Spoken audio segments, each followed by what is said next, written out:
When we started Regenerative Design Group 10 years ago, it seemed like there was this great opportunity because business as usual was revealing itself to be an imperfect system.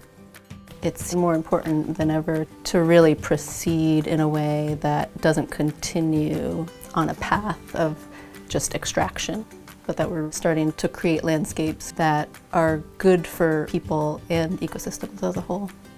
The trouble with traditional farming and landscape practice is that we're not asking the question, what am I doing today to make more possible tomorrow? And that's really what regenerative design is about. In the 10 years since we've been working, the ideas about humans as part of nature has become somewhat mainstream. And it's been really encouraging to see that transition.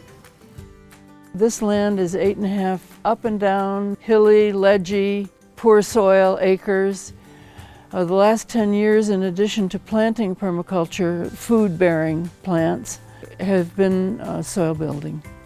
We've turned this into basically an edible landscape from a wasteland.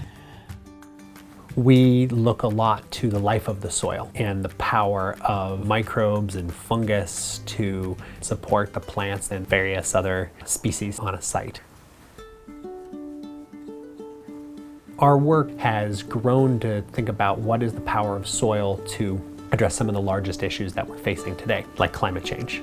There's a really exciting moment that we're in right now. For many and most people, that just feels like an emergency, but it's also an opportunity.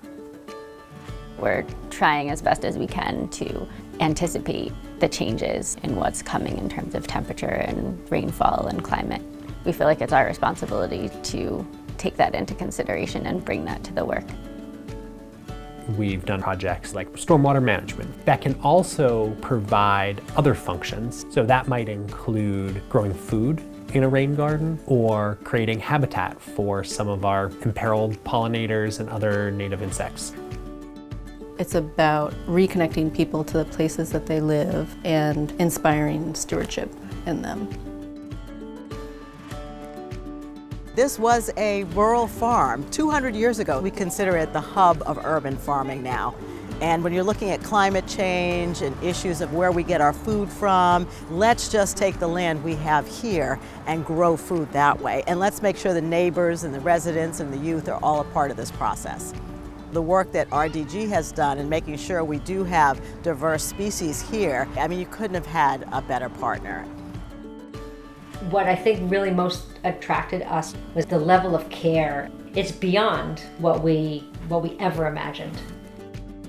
It's been especially great to see some of the young people start to interact with milkweed, for instance, and say, oh yeah, that plant right there, that is something that supports the monarch butterfly. Something that I really enjoy with the clients is connecting with them personally over their relationship to the land, understanding that the quality of the soil and the water impacts so directly our own physical health as well as our mental health and our sense of well-being, brings them to think about that in a broader way. So there's more of like a ripple effect. We're educating people. We have the opportunity to talk about their dreams and hopes for the future and what they want for their children and their future. We know we live on a finite planet.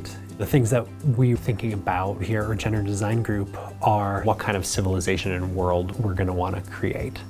And that's the reason we do this work.